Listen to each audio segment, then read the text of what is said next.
ক্যাম্পাসে বসে থেকেই বন্ধুদের সাথে আড্ডা দিচ্ছি। হঠাৎ রাফি কোথা থেকে যেন দৌড়ে এসে বলল, দোস্ত, কালকের পরের দিন নাকি নীলিমার বিয়ে। হোয়াট? কি বলতেছে সেসব? রাফি আমাকে জড়িয়ে ধরে কান্না করে দিয়ে বলল, হ্যাঁ রে দোস্ত, আমি কিন্তু নীলিমাকে ছাড়া বাঁচবো না। প্লিজ রাফি, তুই শান্ত হ। তোর নীলিমা তোরই থাকবে, প্লিজ শান্ত হ। তারপরও রাফি কান্না করছে। হয়তোবা সে নীলিমাকে হারানোর ভয় করতেছে। আমি সিফাতকে বললাম, সিফাত, নীলিমা কলেজ এসেছে কি? হ্যাঁ, দেখলাম তো। তুই আর মিমি যে নীলিমাকে এখানে নিয়ে আয়। ঠিক আছে, আমরা নীলিমাকে এখানে নিয়ে আসতেছি। এরপরে সিফাত আর মিমি নীলিমাকে আমাদের আড্ডাখানায় নিয়ে আসার জন্য গেল। রাফি এখনো আমাকে জড়িয়ে ধরে কান্না করতেছে। আমি ওকে বললাম, দোস্ত, কান্না করিস না, নিজেকে শক্ত কর, তোর ভালোবাসা তোরই হয়ে থাকবে। রাফি কিছুটা শান্ত হয়ে আমার কাঁধ থেকে মাথা তুলে বলল, হুম। এবার আমার পরিচয় দেই। আমি সাজিদ হাসান শাহী, অনার্স ৩য় বর্ষের ছাত্র। আর এতক্ষণ যাদের কথা বললাম তারা হলো আমার বন্ধু রাফি, রিফাত আর মিমি। রাফির গার্লফ্রেন্ড হলো নীলিমা। তাদের রিলেশন চলছে প্রায় ১ বছর যাবৎ। তারা দুজন দুজনকে খুব ভালোবাসে। কিন্তু হঠাৎ করেই নীলিমার বিয়ের কথাটা শুনে খুব খারাপ লাগলো। আমি না হয় এখন প্রেম থেকে অবসর নিয়েছি, কিন্তু এইসবের ছেঁকে খাওয়ার ব্যথাটা তো বুঝি। হ্যাঁ, আমিও ছেঁকে খেয়েছি, যেটার চোখ এখনো সামলাতে না পেরে সবসময় আমি একটা উক্তিই বলে থাকি, ছেঁকাই শক্তি, ছেঁকাই বল, যে খেয়েছে সেই সফল। আমাদের বন্ধুমহলে আরেকটা বেস্ট কাপল আছে, তারা হলো সিফাত আর মিমি। তারাও একে অপরকে প্রচণ্ড ভালোবাসে। একজন অন্যজনকে ছাড়া এক মুহূর্তও থাকতে পারে না। তাদের রিলেশনের বয়স প্রায় ৩ বছর। অনার্স ফার্স্ট ইয়ারে তারা একে অপরকে ভালোবাসতে শুরু করে। তবে এখন দুজনের পরিবারই ওদের সম্পর্কটা জানে, আর তা মেনেও নিয়েছে। আর নিবেই বা না কেন? সিফাতের মতন ছেলে পাওয়া এই যুগে মুশকিলের ব্যাপার। সিফাত সব দিক থেকেই ভালো, আচার আচরণ থেকে শুরু করে ফ্যামিলি পর্যন্ত সবকিছুই ভালো। মিমিও খুব সুন্দর একটা মেয়ে, ঠান্ডা মেজাজের, খুব ভদ্র। আমাদের সাথে একই ডিপার্টমেন্টে পড়ে, লেখাপড়াতেও ভালো। অপরদিকে রাফিও তেমনই। কিন্তু রাফির পরিবার একটু আর্থিক দিক থেকে দুর্বল হয়, নীলিমার বাবা রাফিকে মেনে নিতে পারেনি। তবে আমাদের বন্ধুত্বের শিকলটা বেশ গভীর। এই পৃথিবীতে সুস্থভাবে চলার জন্য বা বেঁচে থাকার জন্য প্রয়োজন একটা সঙ্গী। তবে এখানে সঙ্গী বলতে আমি বিপরীত লিঙ্গকে উদ্দেশ্য করিনি। এখানে বেঁচে থাকার জন্য সঙ্গী বলতে বুঝিয়েছি একজন বা একাধিকজন সৎ বন্ধুকে, যে আপনাকে ভালো কাজে পরামর্শ দেবে এবং বিপদে আপদে পড়লে আপনাকে সৎ উপদেশ দিবে। আর সেই সঙ্গের মাধ্যমেই একটা ভালো ছেলে খারাপ পথে যেতে পারে, আবার একটা খারাপ ছেলে সঙ্গের মাধ্যমে ভালো পথে আসতে পারে। এই প্রসঙ্গে বিখ্যাত ফার্সি কবি শেখ সাদি বলেছেন, মন্দ লোকের সাথে যার ওঠা বসা, সে কখনোই কল্যাণের মুখ দেখবে না। সুতরাং আমাদের উচিত হবে বন্ধু বা সঙ্গী নির্বাচন করার সময় সব দিক বিবেচনা করেই তারপর নির্বাচন করা। যেমনটা আমার বন্ধুমহল।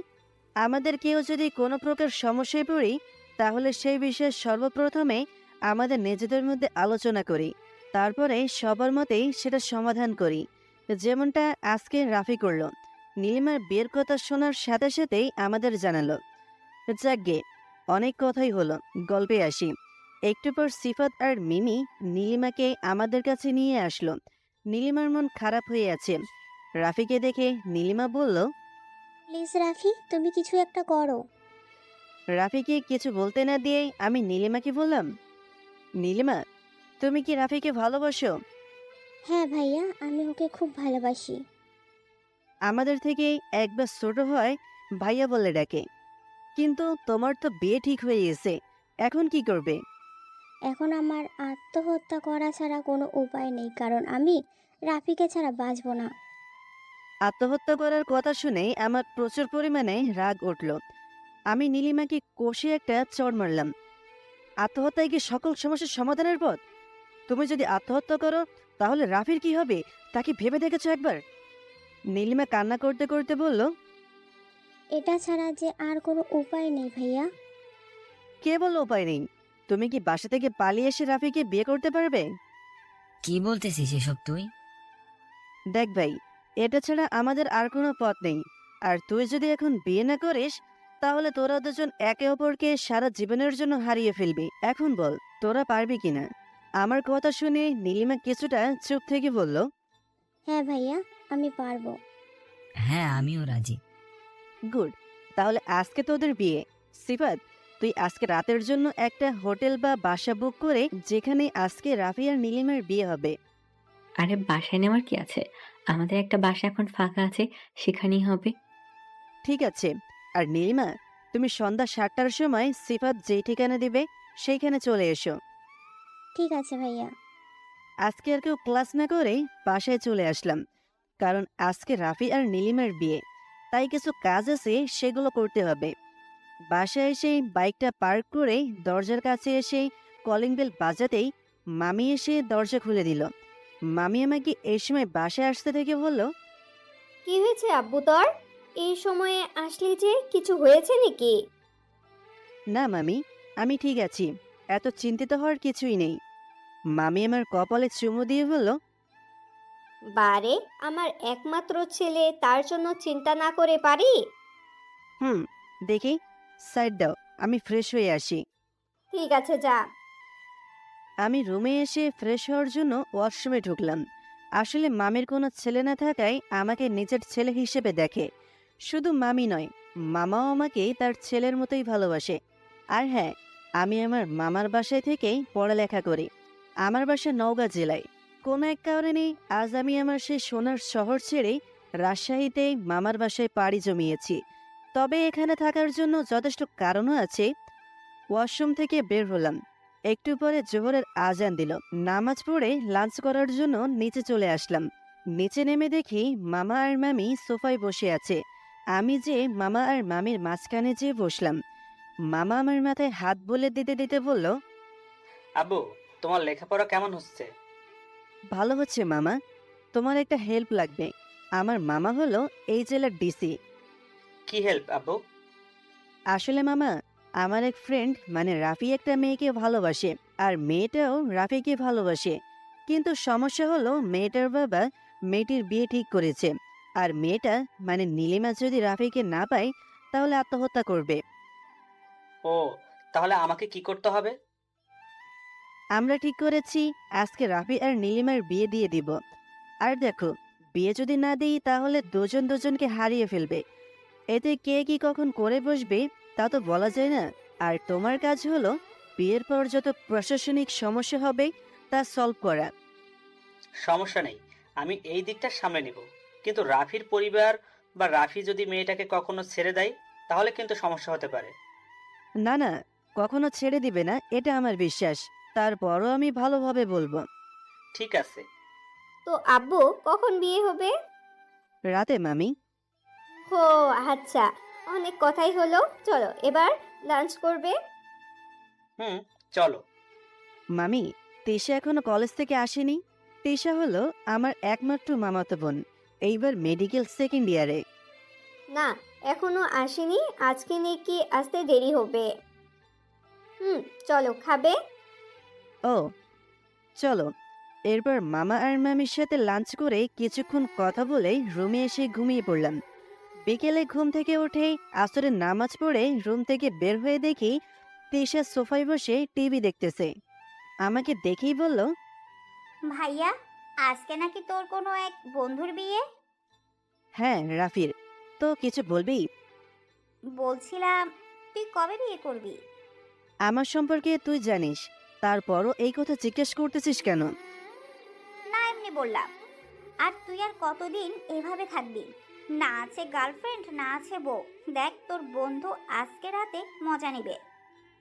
আমি তিশার মাথায় একটা চুটকি মেরে বললাম, বেশি বড় হয়ে গেছিস তাই না? শপিং মলে যাব, তোর কিছু লাগবে? না, আমার কিছু লাগবে না, শুধু ফুচকা নিয়ে আনিস। ঠিক আছে ফুসকা পাগলি। মামিকে বলে বাসা থেকে বের হয়ে বাইকটা নিয়ে সিফাতকে ফোন দিয়ে শপিং মলে আসতে বললাম। আসলে তেষার সাথে আমার ভাই বোনের সম্পর্ক থেকে বেস্ট ফ্রেন্ডের সম্পর্কটা বেশি, তাই আমার সাথে যে কোনো বিষয় নির্দ্বিধায় কথা বলে।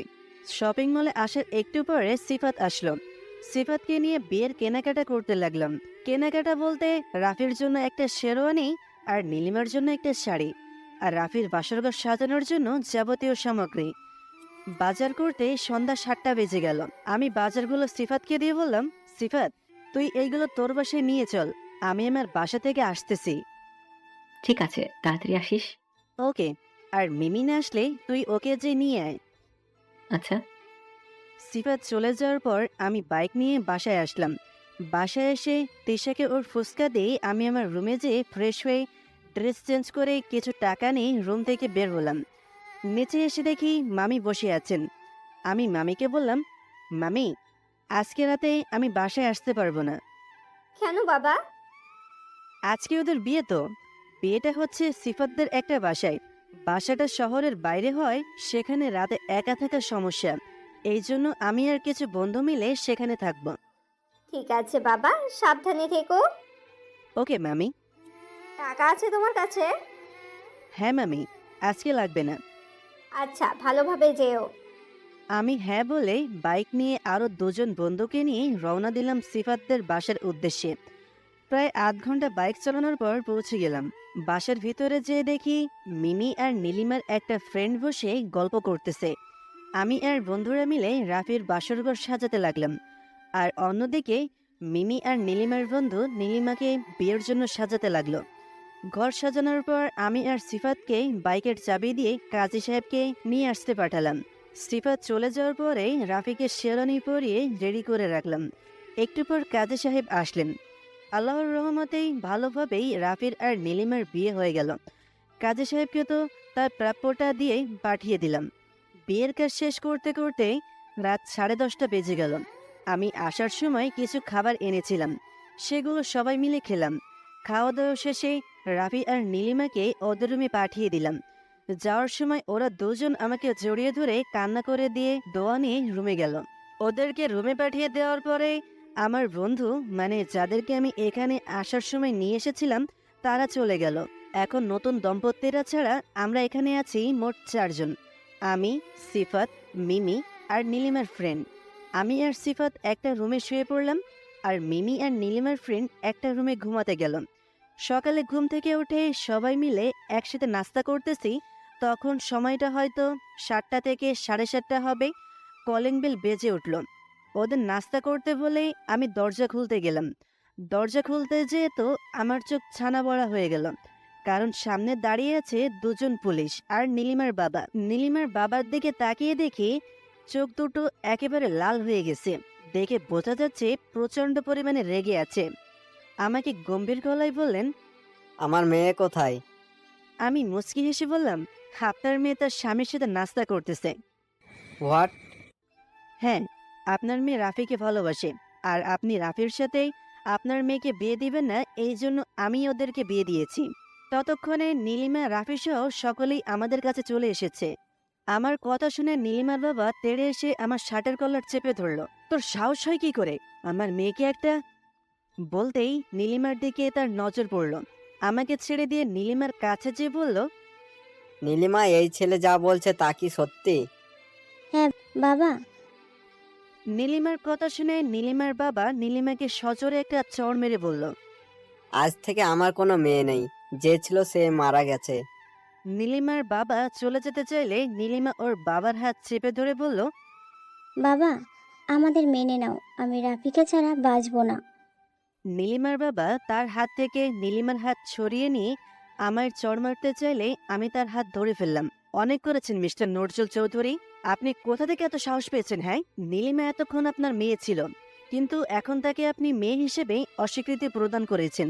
আর সবচেয়ে বড় কথা হলো সে এখন একজনের স্ত্রী। সো আপনার মারার কোনো অধিকার নেই। নীলিমার বাবা আমার কথায় আরো রেগে গিয়ে পুলিশ অফিসারকে আমাদের থানায় নিয়ে যেতে বলল। এরপরে আবার কি, আমাদের 6 জন, মানে নীলিমা, রাফি, সিফাত, মিমি, নীলিমার ফ্রেন্ড আর আমাকে পুলিশের গাড়িতে করে থানায় নিয়ে আসলো। থানায় নিয়ে আসার পর আমাদেরকে একটা রুমে ঢুকিয়ে রেখে বাইরে থেকে তালা দিয়ে কনস্টেবল চলে গেল। ওরা সবাই একটা ঘোরের মধ্যে আছে। ওরা ভাবতেছে কি থেকে কি হয়ে গেল, কিন্তু আমার কোনো চিন্তা নেই, কারণ মামাকে ফোন দিলে এখান থেকে বের হতে আমার মাত্র 5 সেকেন্ড লাগবে। কিন্তু আমি দেখতে চাচ্ছি যে এখানে কি হয়। রাফি সহ ওরা সবাই অন্যমনস্ক হয়ে আছে, আর আমি বসে থেকে কানে হেডফোন লাগিয়ে মাথা নিচু করে গান শুনতেছি। আমি রুমের দরজার বিপরীত দিকে হয়ে বসে আছি, তবে কেউ যদি রুমে প্রবেশ করে তাহলে সে আমার সামনে না আসা পর্যন্ত আমাকে দেখতে পাবে না। হঠাৎ করেই রুমের দরজা খোলার আওয়াজ পেলাম। আমি সেদিকে না তাকিয়ে গান শুনতেছি। একজন পুলিশ বলতেছে, ম্যাম, এরা এই কয়জন এই মেয়েটাকে এই ছেলেটার সাথে জোর করে বিয়ে দেয়, আর আমরা এদের সেখান থেকে তুলে নিয়ে এসেছি। পুলিশটার কথা শুনে অবাক না হয়ে পারলাম না। আমি পুলিশটাকে দেখার জন্য পেছনে মাথা ঘোরাতেই আমি বসা থেকে দাঁড়িয়ে গেলাম। এই আমি কাকে দেখতেছি? কারণ এটা আর কেউই নয়, এটা আমার এক্স গার্লফ্রেন্ড সামিয়া, যার জন্য আজ আমি নিজের শহর ছেড়ে এখানে চলে এসেছি। সামিয়াও আমার দিকে অবাক দৃষ্টিতে তাকিয়ে আছে। পুলিশের মানে কনস্টেবলের ডাকে সামিয়ার ঘোর কাটল। ম্যাম, কোথায় হারিয়ে গেলেন? না মানে কি বলুন? কনস্টেবল আমাকে দেখিয়ে দিয়ে বললেন, এই ছেলে হলো ওদের লিডার। সামিয়া আমার দিকে তাকিয়ে বলল, ও তাহলে এখনো লজ্জামি শেষ হয়নি? সামিয়ার কথা শুনে ওরা কিছুটা অবাক হলো, কারণ আমার সম্পর্কে এমন রিপোর্ট একটা পুলিশ অফিসার দিবে তা অবাক হওয়ারই বিষয়। তবেই আমি অবাক না হয়ে বরঞ্চ একটা মুচকি হাসি দিয়ে পেছনে ঘুরে গান শুনে মনোযোগ দিলাম। সামিয়া কনস্টেবলকে আমাকে শাস্তি মানে মারার হুকুম দিয়ে বাইরে চলে গেল। এখন আমার প্রতি তার এত রাগ বুঝবি একদিন। আমার বন্ধুদের অন্য একটা রুমে নিয়ে গেল। এই রুমে শুধু আমি একাই আছি। একটু পর কনস্টেবল একটা রশি নিয়ে এসে আমাকে বাঁধল। বাঁধার পর যেই আমাকে মারতে যাবে ঠিক তখনই এই রুমে একজনের আগমন। তাকে দেখার পরে কনস্টেবল সাহেব আমাকে মারার জন্য যেই লাঠি নিয়েছিল তা ফেলে দিয়ে সে আগন্তুকের কাছে গেলেন, আর সেই আগন্তুক লোকের মুখে স্পষ্ট রাগের ছাপ। এরপরে সেই লোকটা ধীরে ধীরে আমার কাছে আসলো, আর তার পিছে আসতেছিল সামিয়া সহ এই থানার সকল পুলিশ। সেই লোকটা আর কেউই নয়, লোকটা হলো আমার মামা। মামা আমার কাছে আসতেই আমি সামিয়ার দিকে তাকিয়েই একটা মুচকি হাসি দিলাম। মামা আমার কাছে এসে আমাকে দেখার পর পেছনে ফিরে সামিয়ার কাছে যে গম্ভীর গলায় বললেন, ওর দোষ কি? ওকে বেঁধে রেখেছেন কেন? সামিয়া আমতা আমতা করে বলল, আসলে স্যার, এই ছেলেটা এই মেয়েকে জোর করে তুলে নিয়ে যায়, ওর বন্ধুর সাথে বিয়ে দিয়েছে। Just shut up. আপনি কি জানেন এই ছেলেকে? সামিয়া মাথা নিচু করে বলল, না স্যার। এটা হলো আমার ছেলে শাহিদ হাসান শাহী। আর ওর দোষ কি জানেন? দোষটা হলো সেই মেয়েটাকে তার বন্ধুর সাথে বিয়ে দিয়ে আত্মহত্যা করা থেকে বাঁচিয়েছে, আর তাকে আপনারা বেঁধে রেখেছেন। সরি স্যার, আমরা বুঝতে পারিনি। কনস্টেবল, ওনাকে ছেড়ে দিন। এরপরে কনস্টেবল এসে আমার রশিগুলো খুলে দিলেন। মামার ফোনে একটা কল আসায় উনি একটু সাইডে গেল, আর আমি আমার বন্ধুদের জন্য মানে রাফি, নীলিমা, সিফাত, মিমি আর নীলিমার ফ্রেন্ডের জন্য অপেক্ষা করতে লাগলাম। তবে আমি থানার মধ্যে একটা রুমে বসে আছি, মানে সামিয়ার কেবিনের সামনেই বসে আছি। একটু পরে আমার ফ্রেন্ডের অন্য একটা রুম থেকে বের করে নিয়ে আনলো। আমি বসা থেকে উঠতেই দেখি নীলিমার বাবা নজরুল চৌধুরী থানায় প্রবেশ করলো। আমাদের এই অবস্থা দেখে তিনি প্রচণ্ড রেগে গেলেন। তিনি ভেবেছিলেন আমাদের আটকে রাখা হবে আর তিনি এসে আমাদের ব্যবস্থা নেবেন, কিন্তু না, তিনি এসে আমাদের তার ভাবনার বিপরীত অবস্থা দেখলেন। নজরুল চৌধুরী রেগে যে সামিয়াকে বলে, কি হলো ম্যাম, আপনি এদেরকে ছেড়ে দিয়েছেন কেন? মানে? কি মানে করতেছেন? আমার মেয়েকে যারা জোর করে একজন ফকিরের বাচ্চার সাথে বিয়ে দিয়েছে, আর তাদেরকেই আপনারা ছেড়ে দিয়েছেন? নীলার বাবার কণ্ঠটা শুনেই মেজাজটা বিগড়ে গেল। যা বলার আমাদেরকে বলবে, কিন্তু বাবা মাকে নিয়ে কথা বলায় রাগ উঠে গেল, কিন্তু নিজেকেই ঠান্ডা রাখলাম। হঠাৎ মামা পেছন থেকে রুমে ঢুকতে ঢুকতে বলল, মানেটা না হয় আমিই বলতাছি মিস্টার নজরুল চৌধুরী। নীলিমার বাবা মামাকে দেখে বলল, আরে স্যার, আপনি এখানে এসেছেন, ভালো করেছেন। এই ছেলেগুলো আমার মেয়েকে তুলে নিয়ে এসে জোর করে বিয়ে দিয়েছে। নীলিমার বাবার কথা শুনে নীলিমা বলল, না স্যার, আমাকে কেউ জোর করে বিয়ে করেনি বা দেয়নি, আমি নিজেও ইচ্ছাই করেছি। নীলিমার বাবা নীলিমার উপর রেগে গিয়ে বলল, তুই চুপ কর। কেন চুপ করবে মিস্টার নজরুল চৌধুরী? আপনাদের মতো কিছু স্বার্থপর পিতামাতার জন্য নষ্ট হয়ে যায় হাজারো ছেলে মেয়েদের জীবন। আপনারা শুধু খুঁজেন অর্থ সম্পদওয়ালা ছেলেকে, কিন্তু আপনারা কখনো ভাবেন না যে আমার মেয়ে তার কাছে যে সুখে থাকবে না কষ্টে থাকবে। আচ্ছা নজরুল চৌধুরী, আপনি কি বলতে পারবেন আপনি যেখানে আপনার মেয়েকে বিয়ে দিতে চেয়েছিলেন সেখানে আপনার মেয়ে সুখে থাকবে, এমনকি তার জীবনটা টিকিয়ে থাকবে? মানে স্যার বুঝলাম না। মামা চেয়ার টেনে নিয়ে বসতে বসতে বলল, মানেটা খুব সহজ মিস্টার নজরুল চৌধুরী। এই যে আপনার মেয়ে আর আমার বর্তমান জামাই মানে রাফি, দুজনেই একে অপরকে ভালোবাসে। আপনি যদি আপনার মেয়েকে আজ অন্য কোথাও বিয়ে দিতেন তাহলে আপনি আপনার মেয়েকে হারিয়ে ফেলতেন। মানে আপনার মেয়ে তার ভালোবাসার মানুষকে না পাওয়ার জন্য আত্মহত্যা করত। আপনি হয়তো বা ভাবছেন আমি এসব কি করে জানলাম। এই যে এটা হলো আমার ভাগ্নে, সে আমাকে আপনার মেয়ের সম্পর্কে গতকাল বলে, আর এটাও বলে যে আপনার মেয়ে যদি রাফিকে না পায় তাহলে আত্মহত্যা করবে। আর আপনার মেয়েকে আত্মহত্যা এবং এই পৃথিবীতে সুখী মানুষ হিসেবে বাঁচিয়ে রাখতে গিয়ে আমার ভাগ্নে আজ পুলিশের হাতে বন্দী। তবে আপনি বলতে পারেন যে আপনার মেয়ে আপনাকে এই বিষয়ে জানালো না কেন? এর উত্তরে আমি মনে করি আপনাকে সে জানানো বা না বলাটাই উচিত। কারণ আপনার মেয়ে আপনাকে রাফির কথা বলেছিল, কিন্তু রাফি গরিব বলে আপনি মেনে নিতে পারেননি। আজও আপনি রাফিকে ফকিরের বাচ্চা উপাধি দিলেন। মামার কথা শুনে নীলিমার বাবা নিচের দিকে তাকিয়ে আছে। মনে হচ্ছে তার ভেতরে অনুশোচনা বোধ কাজ করছে। আর সামিয়া সহ এই রুমে যতগুলো লোক ছিল সবাই মামার মুখের দিকে তাকিয়ে মামার কথা শুনতেছিল।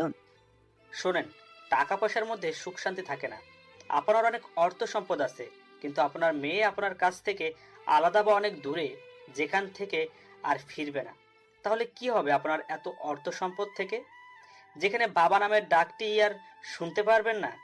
কি হবে এত গাড়ি বাড়ি অর্থ সম্পদ থেকে, যেখানে সন্ধ্যার পরেই বালিশে মাথা রেখে সন্তানের কথা ভেবে চোখের পানি দিয়ে বালিশ ভিজিয়ে পরিশেষে আমি আপনার মেয়ে রাফির কাছেই সুখে থাকবে। সুতরাং তাদেরকে মেনে নেওয়াই আপনার শ্রেয়। মামার কথা শুনে সকলেই স্তব্ধ হয়ে গেলাম।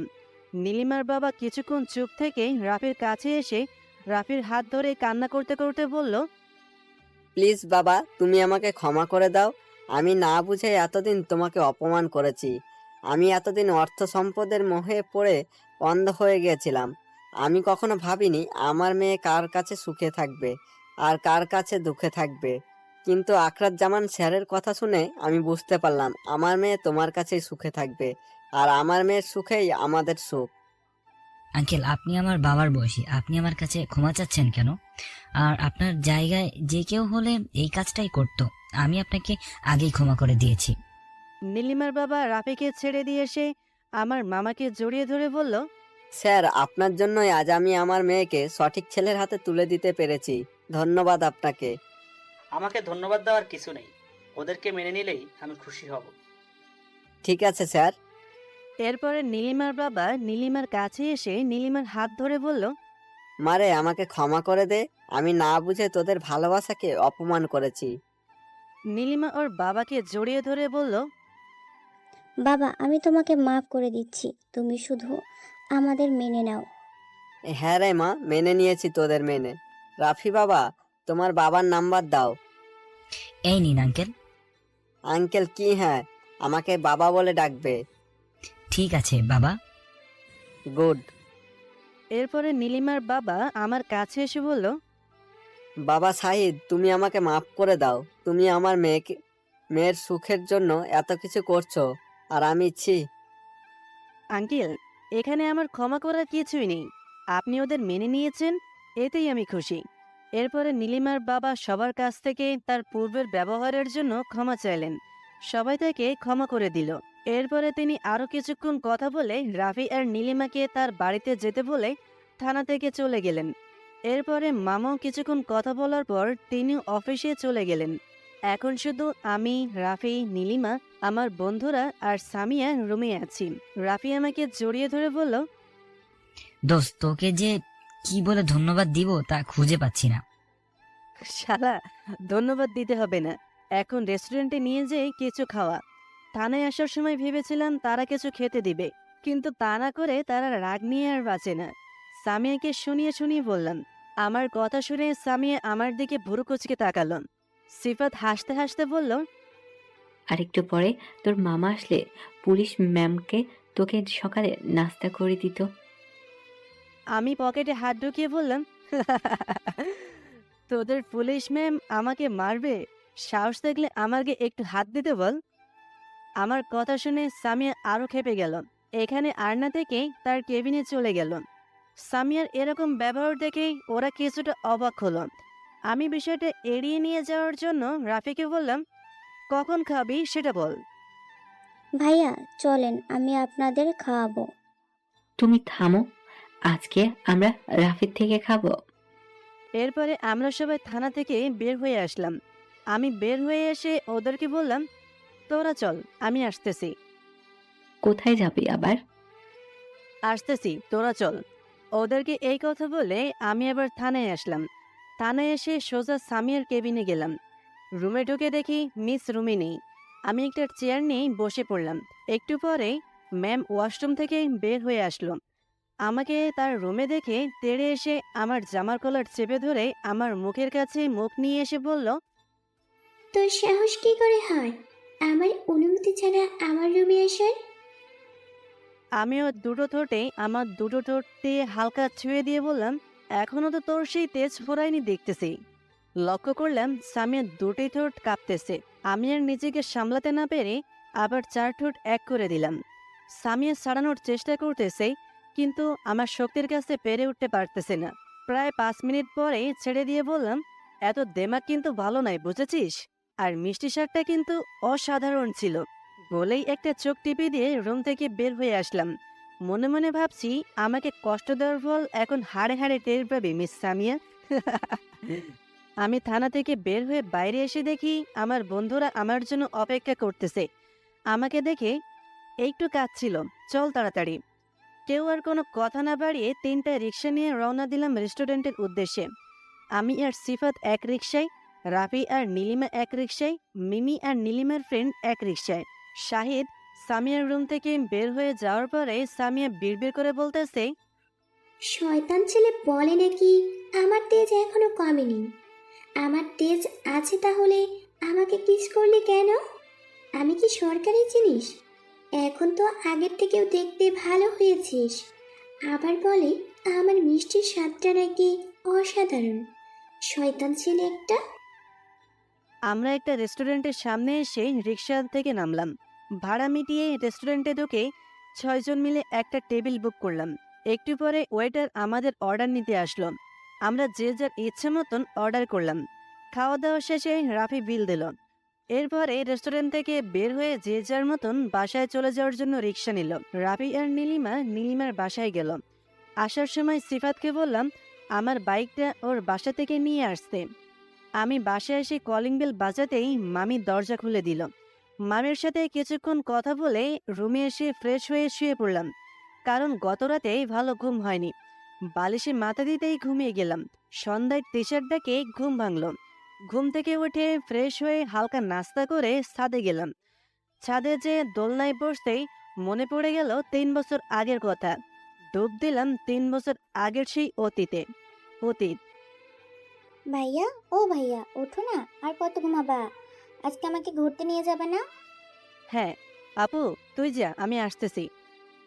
ঠিক আছে। এই কথা বলে সাফিয়া আমার রুম থেকে বের হয়ে গেল।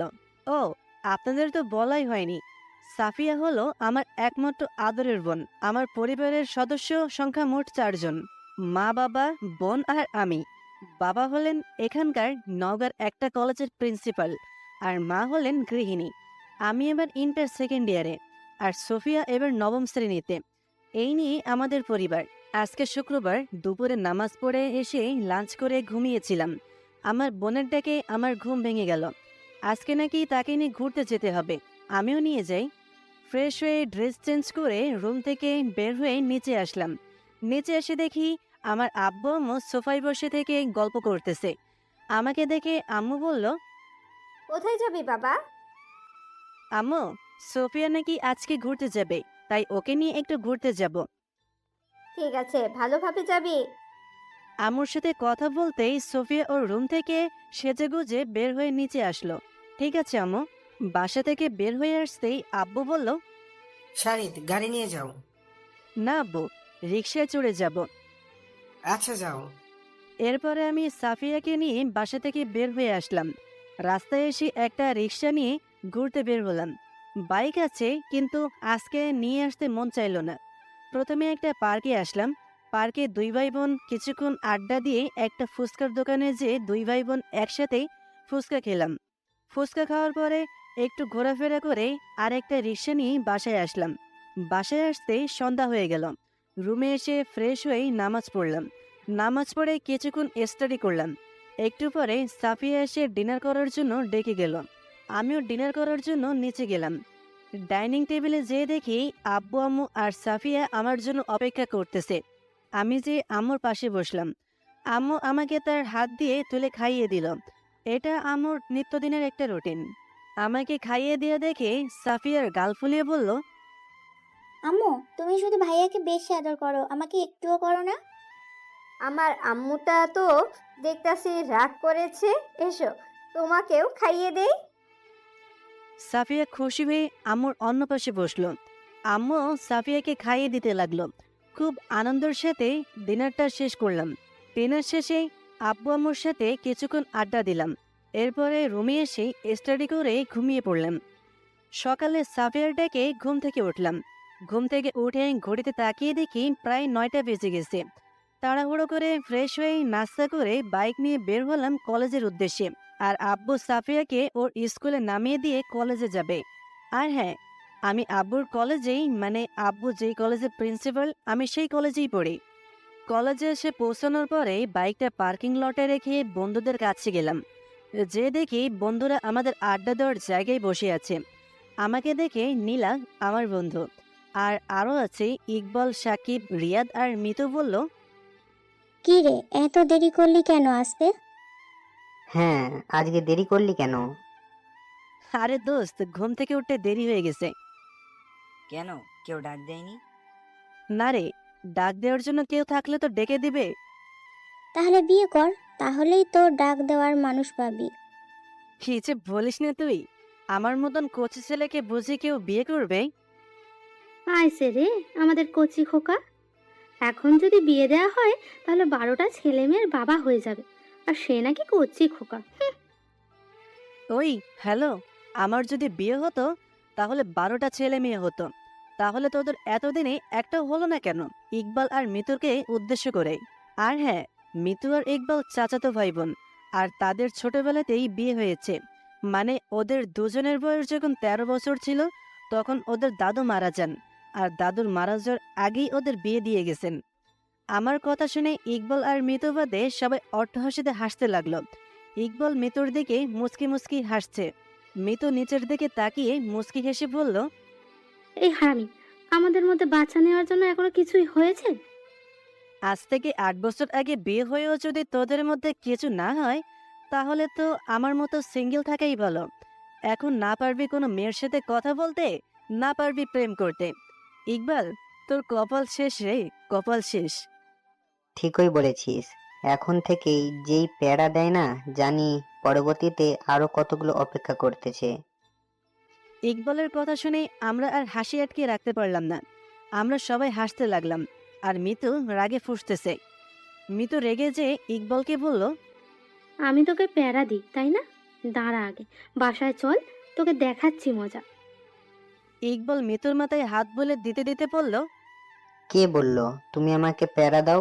তুমি আমার মিষ্টি বউ, খালি আদর করো একটু পাম দিয়ে। মিতু ওর মাথা থেকে এক ঝটকায় ইকবালের হাত ছাড়িয়ে নিয়ে বলল, আমাকে আর পাম দেওয়া লাভ হবে না, আমি এমনিতেই মিষ্টি। আমরা বসে থেকে ওদের দুজনের এসব কাহিনী শুনতেছি। হঠাৎ মেলি কণ্ঠে পেছন থেকে কে যেন বলল, এখানে শাহিদ হাসান শাহীকে? মেয়েটির কথা শুনে পেছনে তাকাতেই তো আমি হা হয়ে গেলাম। এটা আমি কাকে দেখছি? এটা মেয়ে নাকি পরী? টানা টানা মায়াবী চোখে মনে হচ্ছে সে চোখগুলোতে ডুব দিয়ে সারা জীবন কাটিয়ে দিই। হঠাৎ রিয়াদের ধাক্কাধাক্কিতে আমার ভাবনার ছেদ ঘটল। এই শাহিদ, তোকে কখন থেকে ডাকতেছি।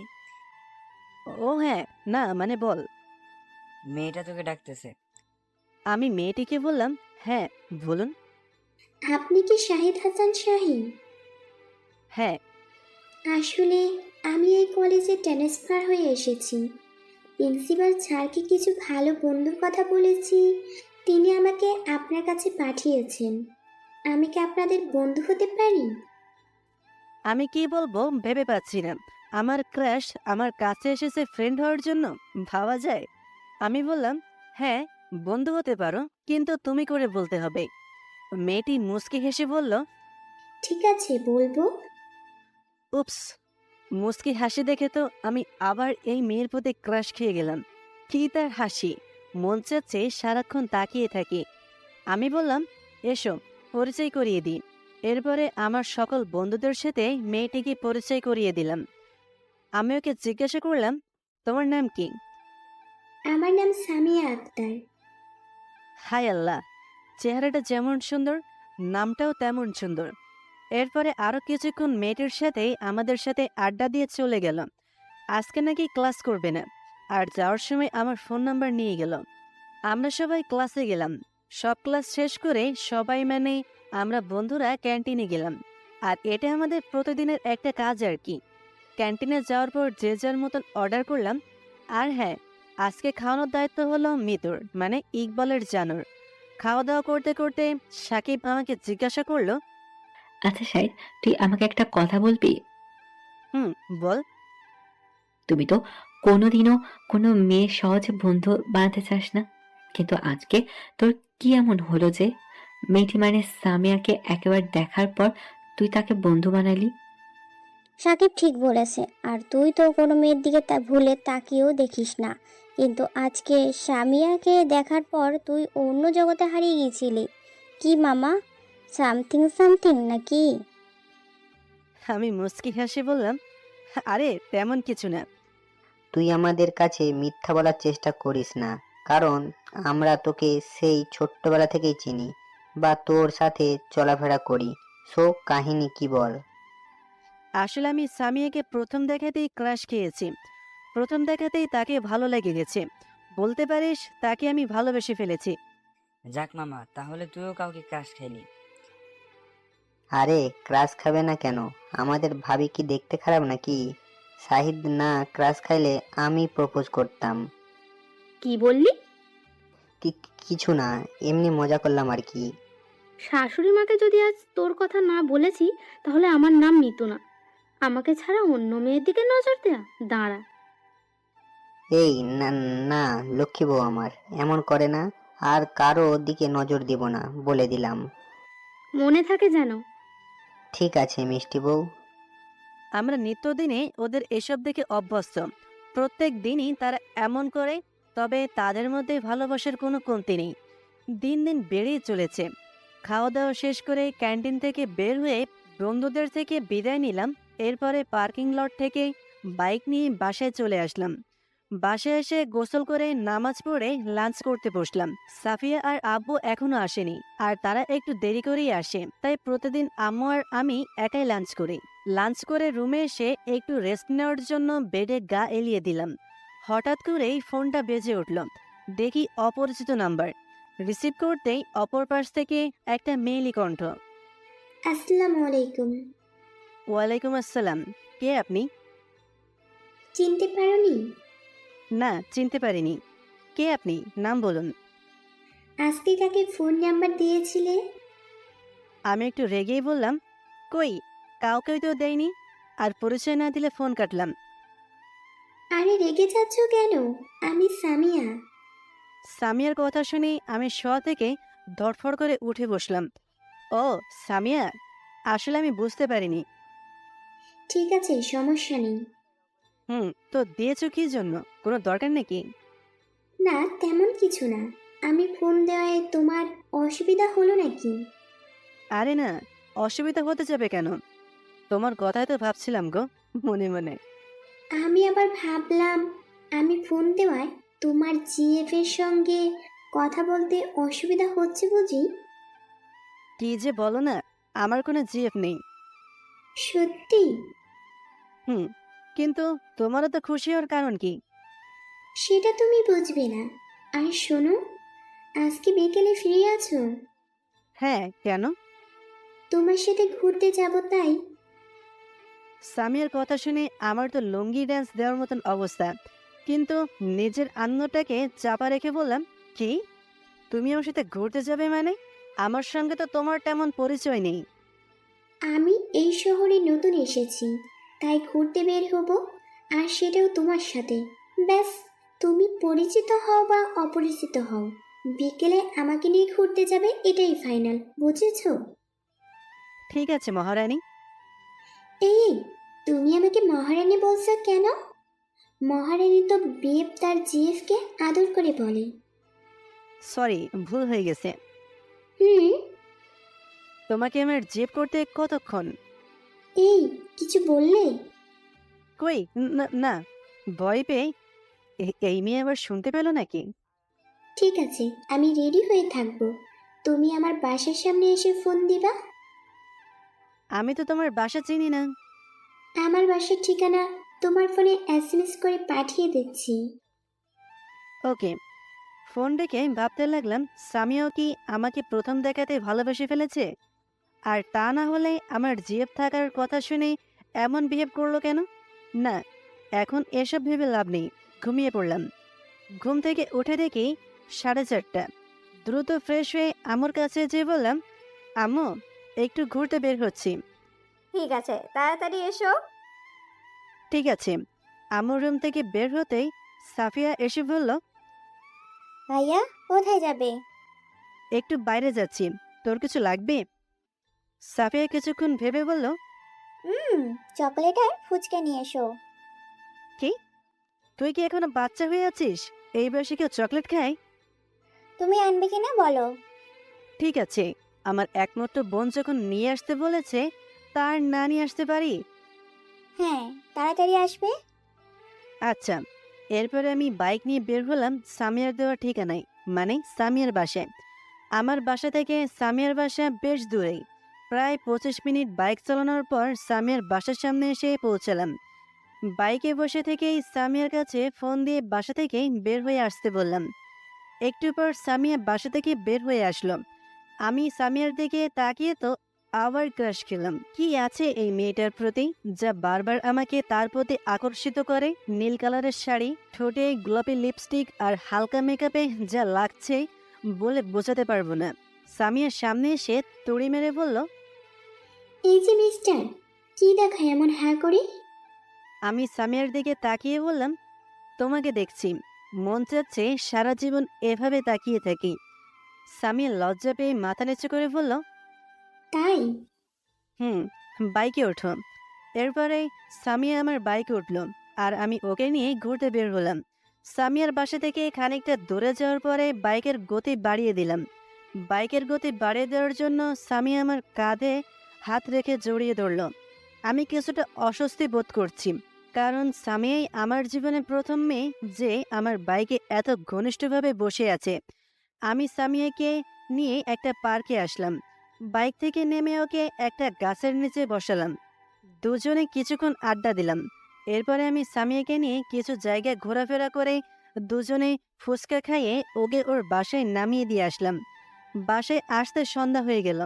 বাসায় যে সাফিয়াকে ওর ফুচকা আর চকলেট দিয়ে রুমে চলে আসলাম। রুমে এসে ফ্রেশ হয়ে নামাজ পড়ে স্টাডি করতে বসলাম। এরপর ডিনার করে রুমে এসে ঘুমিয়ে পড়লাম। সকালবেলা ঘুম থেকে উঠে নাস্তা করে কলেজে গেলাম। বন্ধুদের কাছে যে কিছুক্ষণ আড্ডা দিয়ে ক্লাসে চলে আসলাম, কিন্তু সামিয়া এখনো আসলো না। ফোন দিলাম কিন্তু রিসিভ করলো না। আমাকে মন খারাপ করে থাকতে দেখে মিতু বলল, দোষ, মন খারাপ করিস না, ভাবি একটু পরে চলে আসবে। হুম। আচ্ছা, তুই কি সামিয়াকে তোর ভালোবাসার কথা বলেছিস? না, এখনো বলিনি, তবে ভাবছি কয়েকদিন পর বলবো। ঠিক আছে, কিন্তু বেশি দেরি করিস না, নইলে পাখি ফুরুত করে উড়াল দিবে। আমি মুচকি হেসে বললাম, ঠিক বলেছিস। আমরা কথা বলতেই সামিয়া ক্লাসে ঢুকলো। ক্লাসে ঢুকে সোজা আমার পাশে এসে বসলো। এতে ক্লাসের স্টুডেন্টরা কিছুটা অবাক হলো, কারণ আজ পর্যন্ত কোনো মেয়ে আমার পাশে বসেনি। সামিয়া আমার পাশে বসতেই আমি সামিয়াকে বললাম, আসতে তো দেরি হলো কেন? রাস্তায় রিক্সা পাচ্ছিলাম না তাই। ও, কিন্তু আমার ফোনটা তো রিসিভ করবে। জানো তোমার জন্য কত চিন্তা হচ্ছিল। সামিয়া মুচকি হেসে বলল, কেন কেন? আমার জন্য তোমার এত চিন্তা কিসের? আমিও প্রতি উত্তরে একটা মুচকি হেসে বললাম, সেটা তুমি এখন বুঝবে না, তবে সময় হলেই বুঝবে। তাই? হ্যাঁ। এরপরে ক্লাসে স্যার আসলেন। একে একে সব ক্লাস করলাম। ক্লাস শেষ করে আমি, সামিয়া, ইকবল, মিতু, নীলা, রিয়াদ আর সাকিব এই কয়জন মিলে ক্যান্টিনে গেলাম। আজকে আমি ওদেরকে খাওয়ালাম। ক্যান্টিন থেকে বের হয়ে আমি সামিয়াকে একটা রিকশায় উঠিয়ে দিয়ে ওর বাসায় পাঠিয়ে দিলাম। আর হ্যাঁ, আমার বাসা সামিয়ার বাসা থেকে বিপরীত দিকে। আমিও বন্ধুদেরকে বলে বাইক নিয়ে বাসায় আসলাম। এভাবে কেটে গেল 1 মাস। এই 1 মাস সামিয়া আর আমি অনেকটা ক্লোজ হয়েছি। সে আমার অনেক কেয়ার করতে লাগলো। সামিয়া মাঝে মাঝে আমাদের বাসায় আসে। আমার আব্বু আম্মু জানে আমরা ফ্রেন্ড। তবে আমি এখনো সামিয়াকে আমার ভালোবাসার কথা বলিনি। আজকেও মহারানী, সরি, এখন তো মহারানী বলা যাবে না, মানে সামিয়া বায়না করছে আজকে বিকালে ওকে নিয়ে ঘুরতে যেতে হবে। বিকেলেই ঘুম থেকে উঠে ফ্রেশ হয়ে ফোনটা হাতে নিয়ে দেখি সামিয়ার 50+ মিসড কল। হাই আল্লাহ, আজকে কপালে খারাপ কিছু আছে। কারণ যেই কয়দিন ঘুরতে যাওয়ার সময় সামিয়া আমাকে ফোন করে না পেয়েছে, সেই কদিন সামিয়া সোজা আমার বাসায় চলে এসেছে। আমি তাড়াতাড়ি নিচে এসে দেখি আজকেও তার ব্যতিক্রম হয়নি।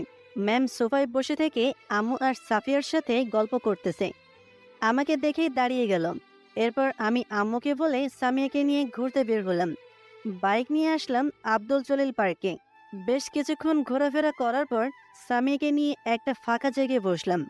আমি সামিয়াকে জিজ্ঞাসা করলাম, সামিয়া, তোমার কি বিয়ে আছে? না, নাই। তবে একজনকে নিজের থেকেও বেশি ভালোবাসি। সামিয়ার কথাটা শুনে আমার চারপাশ অন্ধকার হয়ে গেল। ভালোবাসার কথাটা না বলতেই আমি দেবদাস হয়ে গেলাম। তাহলে সামিয়া এতদিন আমার সাথে এত কেয়ার করলো কেন? আমি মন খারাপ করে মাথা নিচু করে বসে আছি। সামিয়া আমার এমন অবস্থা দেখে মুচকি হেসে, কি হলো? তোমার মুখ অফ হয়ে গেল কেন?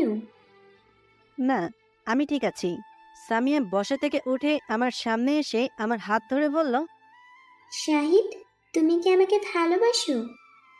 সামিয়ার কথা শুনে হকচকিয়ে গেলাম। আমি সামিয়ার চোখে চোখ রেখে বললাম, তুমি কি কিছুই বুঝতে পারো না আমি তোমাকে ভালোবাসি কিনা? না বললে কি করে বুঝবো বলো? আমি সামিয়ার হাত দুটি শক্ত করে ধরে বললাম, হ্যাঁ সামিয়া, আমি তোমাকে ভালোবাসি। তোমাকে প্রথম দেখাতেই আমার ভালো লাগে, আর এখন সেটা ভালোবাসায় পরিণত হয়ে গেছে। তাহলে আমাকে আগে বলনি কেন? আমি অন্যদিকে তাকিয়ে বললাম, ভয় করতাম যদি তুমি আমাকে ভুল বুঝে ছেড়ে চলে যেতে, তাহলে হয়তো আমি তিলে তিলে শেষ হয়ে যেতাম। এতটাই ভালোবেসেছিলাম তোমাকে।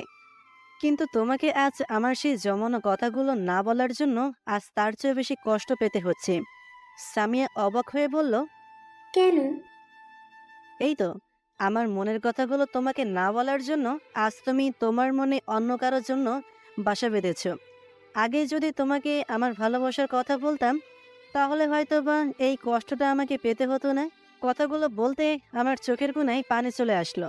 সামিয়া তার আঙুল দিয়ে আমার চোখের পানি মুছে দিয়ে বললাম, এই পাগল, আমি আমার মনে কার জন্য বাসা বেঁধেছি জানো? যার জন্য আমি আমার মনে বাসা বেঁধেছি সে আর কেউ নয় রে পাগল, সেটা তুমি। তোমাকে আমি প্রথম দেখেই ভালোবেসে ফেলেছি। আর তোমাকে ভালো না বাসলে তোমার এত কেয়ার, তোমার সাথে এত ঘোরাঘুরি করতাম বলো? সামিয়ার কথা শুনে অবাকের ওপর অবাক হয়ে গেলাম। আমি সামিয়াকে জড়িয়ে ধরে বললাম, তাহলে তুমি আমাকে বলনি কেন? জানো কতটা কষ্ট পেয়েছি। তাই? হ্যাঁ মহারানী, তুমি আমাকে কখনো ছেড়ে যাবে না তো? না মহারাজ, কখনো তোমাকে ছেড়ে যাব না। ছেড়ে গেলে কিন্তু আমি বাঁচব না। সামিয়া আমার কথা শুনে আমার মুখে হাত দিয়ে বলল, আর কখনো মরার কথা বলবা না। আর আমি তোমাকে কখনোই ছেড়ে যাব না। বলেই আমার কপালে একটা চুমু দিল। এরপরে খুশি মনে কিছুক্ষণ ঘোরাফেরা করে সামিয়াকে ওর বাসায় নামিয়ে দিয়ে গেলাম। নামিয়ে দেওয়ার পর সামিয়া আমাকে ওর বাসায় যেতে বলল, কিন্তু আমি গেলাম না। বাসায় এসে আম্মু আব্বুর সাথে আর সাফিয়ার সাথে কিছুক্ষণ আড্ডা দিয়ে রুমে আসলাম। এরপরে ডিনার করে ছাদে যে সামিয়ার সাথে ফোনে কিছুক্ষণ কথা বলে রুমে এসে শুয়ে পড়লাম। সকালে ঘুম থেকে উঠে ফ্রেশ হয়ে নাস্তা করে কলেজে গেলাম। ক্লাস করে বন্ধুদের সাথে কিছুক্ষণ আড্ডা দিয়ে ওদেরকে নিয়ে একটা রেস্টুরেন্টে গেলাম। আমি ওদেরকে ইচ্ছে মতন খাইতে বললাম। খাওয়া দাওয়া শেষ করে বন্ধুরা আমাকে জিজ্ঞাসা করলো কিসের জন্য আমি ওদেরকে ট্রিট দিচ্ছি। এরপরে আমি ওদেরকে আমার আর সামিয়ার সব কাহিনী বললাম। সামিয়া মাথা নিচু করে বসে আছে। এরপরে বাসায় আসলাম। বাসায় এসে গোসল করে নামাজ পড়ে লাঞ্চ করে ঘুমিয়ে পড়লাম। লেখাপড়া করে আড্ডা দিয়ে সামিয়াকে নিয়ে ঘোরাফেরা করে কাটিয়ে গেল 1 বছর। সামিয়া আর আমার ভালোবাসার আগের থেকে অনেকটা জোরালো হয়েছে। তবে মাঝে মাঝে সামিয়া আমাকে সন্দেহ করে। আর আমি যদি মেয়েদের সাথে মানে বন্ধুর সাথে কথা বলি তাহলে আমার সাথে ঠিক মতন কথা বলে না। আমিও তেমন কিছু মনে করি না, হয়তো ভালোবাসাটা বেশি হওয়ার জন্য এমন করে, বা আমার প্রতি কখনো পূর্ণ বিশ্বাস জন্মেনি তাই এমন করে। পরবর্তীতে ঠিক হয়ে যাবে। আর কয়েকদিন পর আমাদের ইন্টার ফাইনাল পরীক্ষা।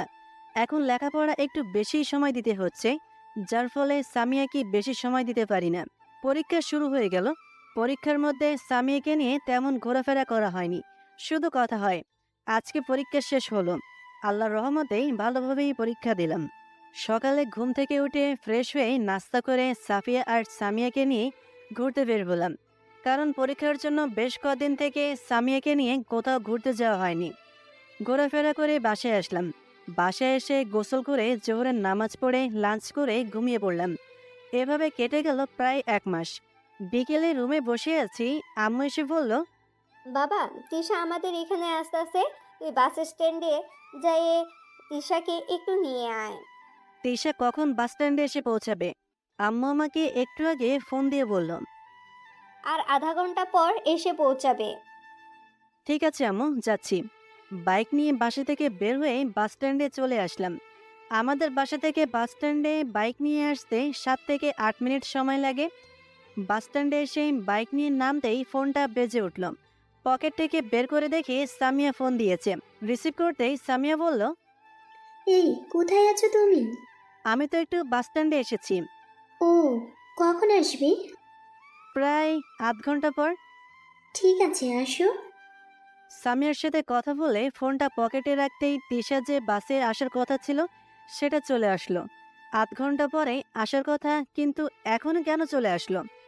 যাকে এসব ভেবে লাভ নেই। তিশা বাস থেকে নেমে আমাকে দেখতে পেয়ে দৌড়ে এসে জড়িয়ে ধরল। ভাইয়া, কেমন আছিস?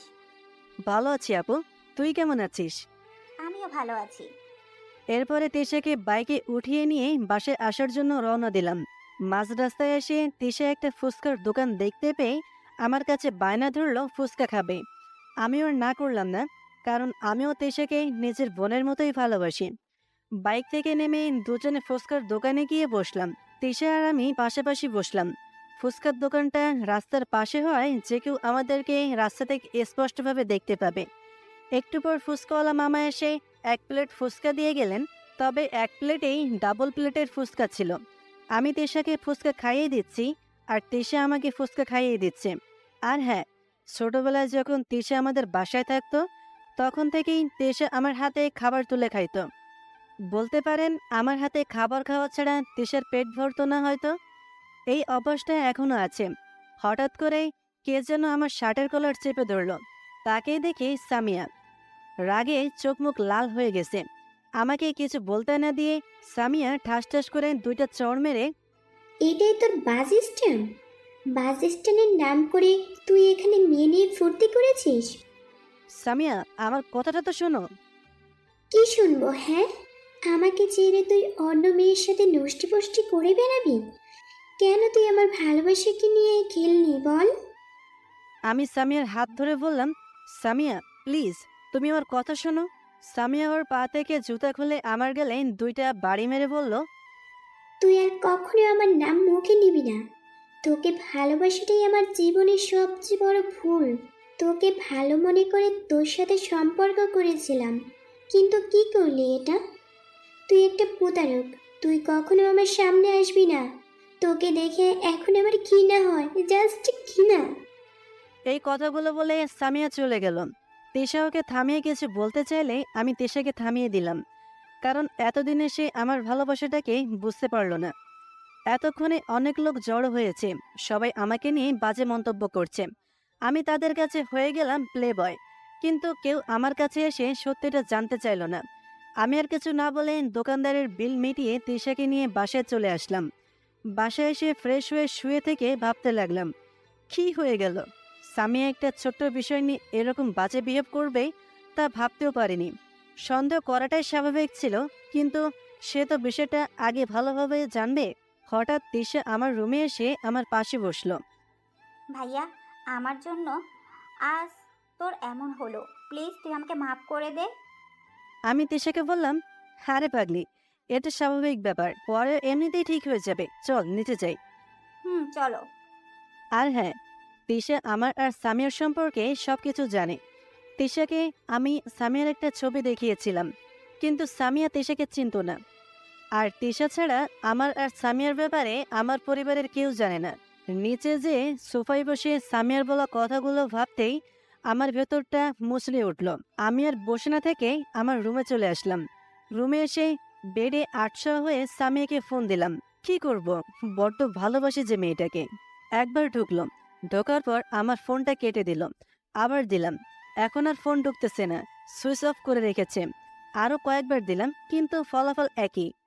কোনোভাবে রাতটা কাটিয়ে দিলাম। সকালে ঘুম থেকে ফোনটা হাতে নিয়ে চেক করে দেখলাম সামিয়া ফোন করেছে নাকি। না, দেয়নি। সামিয়াকে ফোন দিলাম, কিন্তু আবার গত রাতের মতো সুইচ অফ করে রেখেছে। এর আগেও সামিয়া আমার সাথে কথা না বলে ফোন সুইচ অফ করে রেখেছিল, তাই আমি আজকে বেশি গুরুত্ব দিলাম না। তারপরও মনের ভেতরে অজানা ভয় বাসা বেঁধেছে। ফ্রেশ হয়ে নাস্তা করে রুমে এসে আবার শুয়ে পড়লাম। কখন যে ঘুমিয়ে পড়েছি তা বলতেই পারবো না। সাফিয়ার ডাকে ঘুম থেকে উঠলাম। ঘুম থেকে উঠে ফোনটা হাতে নিয়ে দেখি সামিয়া কোনো কল আমার ফোনে আসেনি। আমি আবার সামিয়াকে ফোন দিলাম, কিন্তু আবার সুইচ অফ। আমার মনে সামিয়াকে হারানোর ভয়টা আরও বেড়ে গেল। আমি ফ্রেশ হয়ে আর দেরি না করে বাইক নিয়ে সামিয়ার বাসার উদ্দেশ্যে রওনা দিলাম।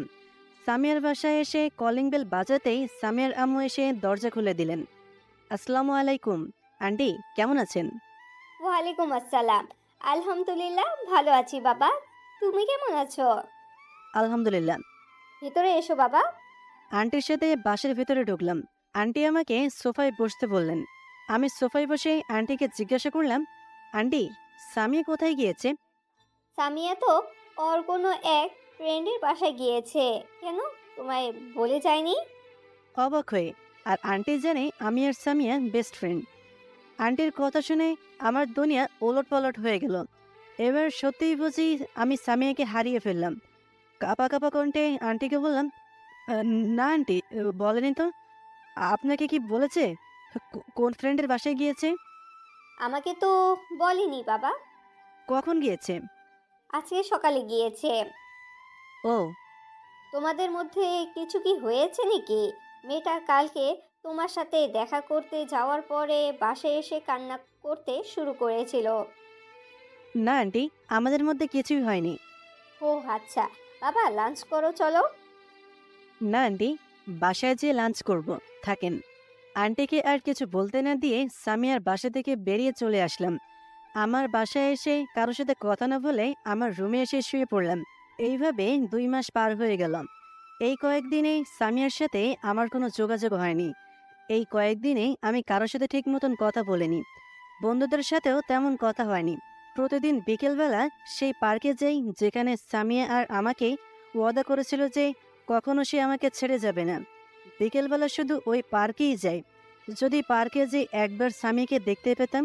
পার্কে যাওয়া ছাড়া সবসময় নিজেকে রুমের মধ্যে আবদ্ধ করে রাখি। খাওয়া দাওয়ার প্রতিও একটা অনীহাভাব চলে এসেছে। শরীরের প্রতি তেমন যত্ন নাই। চোখগুলো বড় বড় হয়ে গেছে। দাড়ি গোপগুলো বেশ বড় বড় হয়ে গেছে। দাড়ি আর গোপগুলো আর কয়েকদিন এভাবে রাখলে হয়তো রবি ঠাকুর উপাধি পেতে দেরি হবে না। আজকে বিকেলে পার্কে গেলাম। একটা গাছের নিচে বসে আছি। হঠাৎ করে নজর পড়ল পার্কের গেটের দিকে, একটা ছেলে আর মেয়ের উপর। হেসে হেসে কথা বলছে, দুজনে পার্কে ঢুকতেছে। মেয়েটাকে দেখে মনে হলো সামিয়া। আমি দৌড়ে যেয়ে মেয়েটার কাছে গেলাম। যে দেখি হ্যাঁ, এটাই আমার সামিয়া। আমি সামিয়ার হাত ধরে বললাম, সামিয়া, কোথায় ছিলে এতদিন তুমি? জানো তোমাকে ছাড়া আমি কতটা কষ্ট পেয়েছি? সামিয়া আমার হাত থেকে ওর হাতটা ছাড়িয়ে নিয়ে বলল, কে আপনি? আমি কোথায় ছিলাম না ছিলাম তা আপনি জেনে কি করবেন? আমি এবার সামিয়ার হাত ধরলাম। প্লিজ সামিয়া, আমার কথা শোনো আর ফিরে এসো।